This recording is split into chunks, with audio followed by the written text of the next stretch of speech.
Fala galera, beleza? Se tu não é inscrito, inscreva-se, se possível deixa o like e compartilhe o nosso canal.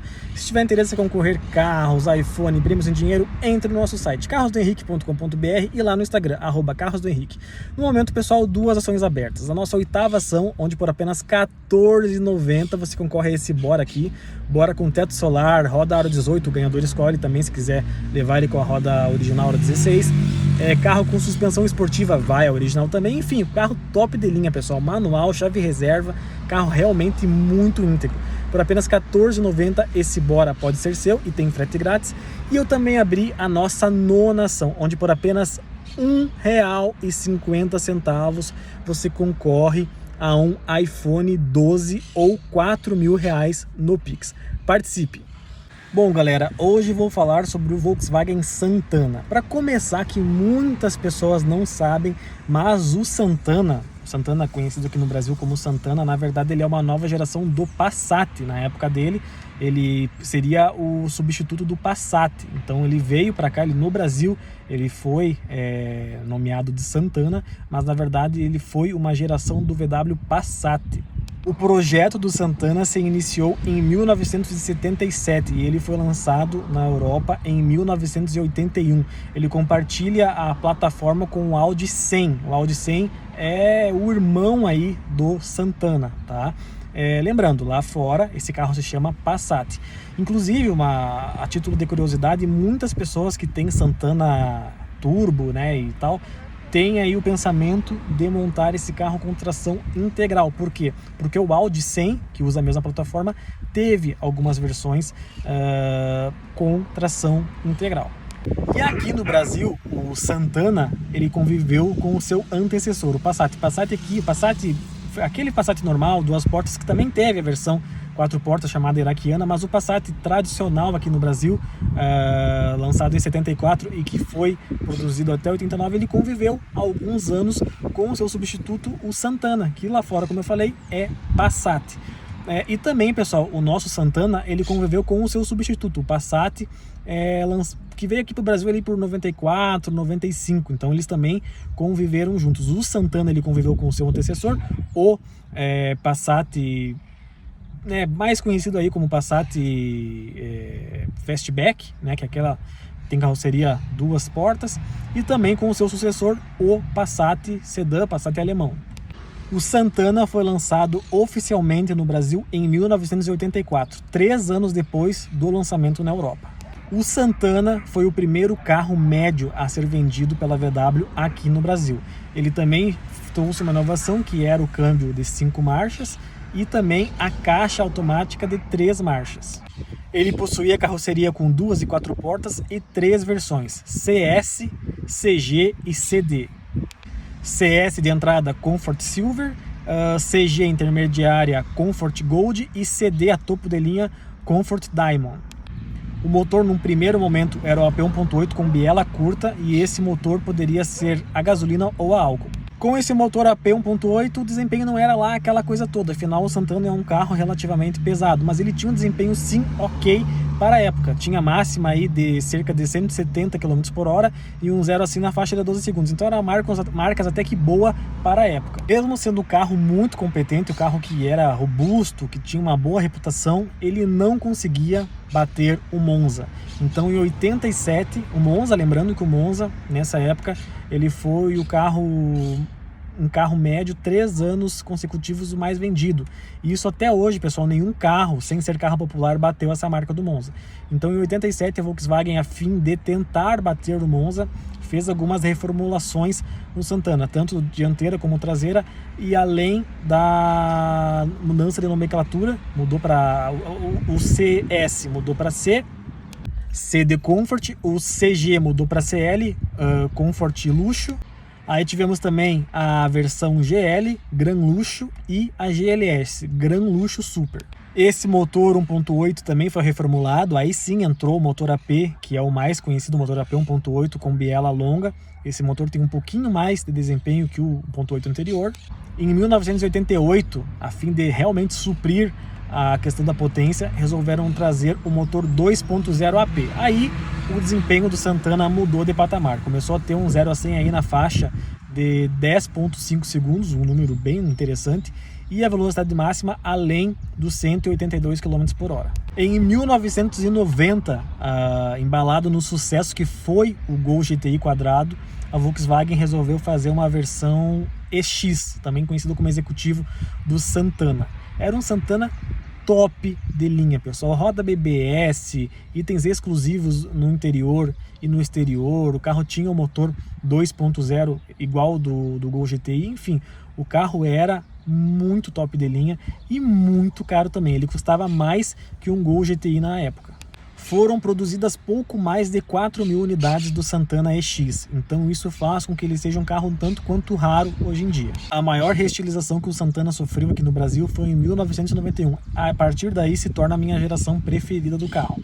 A carroceria foi inteiramente refeita, melhorando a convivência na cabine e também o espaço dos porta-malas. E o seu maior concorrente, o Monza, também sofreu a sua maior reestilização nesse mesmo ano, 1991. Com essa reforma estética, o Santana ficou 4,5 centímetros mais longo e 1,5 centímetros mais alto, dando uma impressão de carro maior.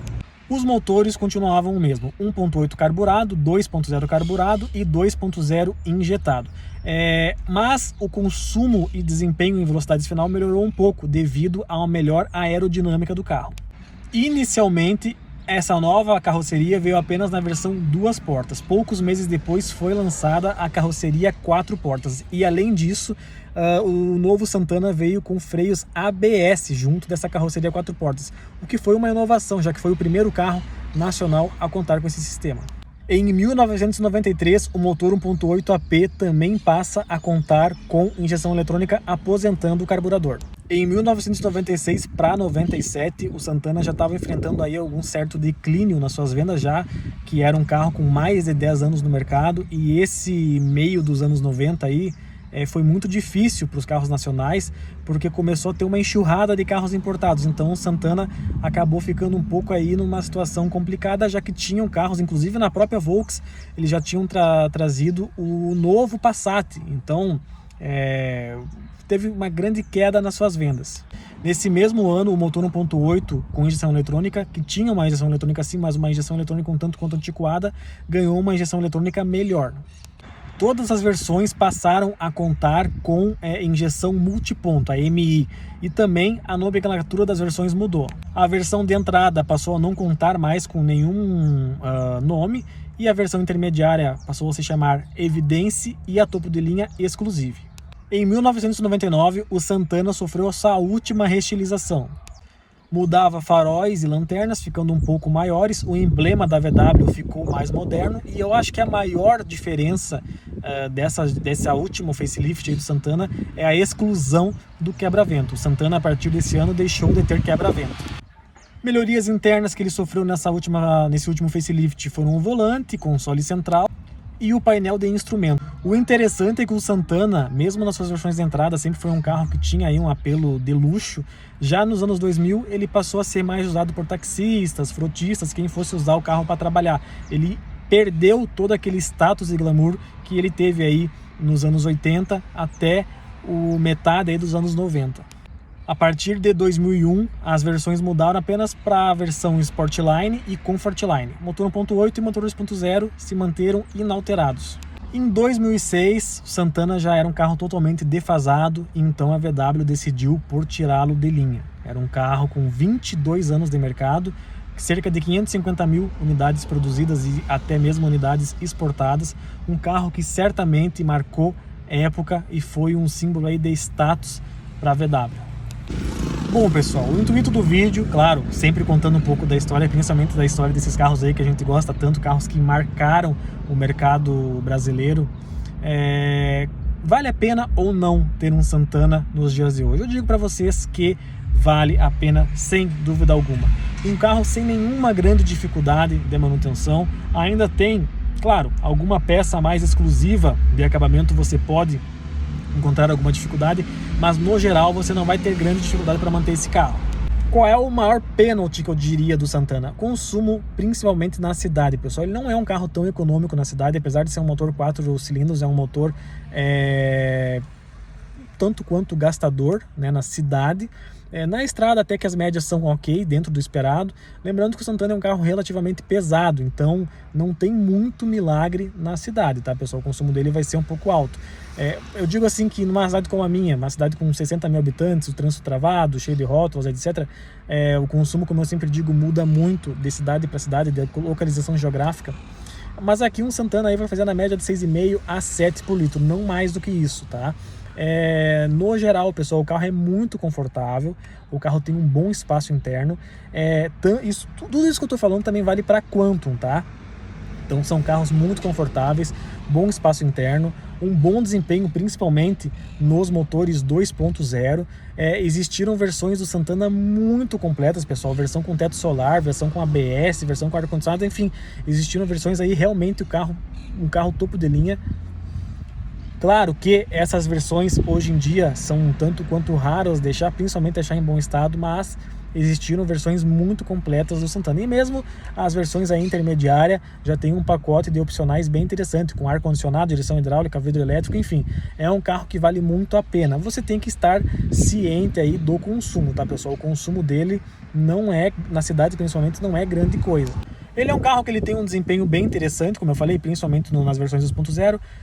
Curva não é lá o forte dele, tá? Eu arrisco a dizer que o Monza até faz um pouco mais de curva que o Santana. Não é lá, a Praia Santana não é muito curva, tá? Mas na reta tem um desempenho muito bom. Freios também não tem muito do que se queixar.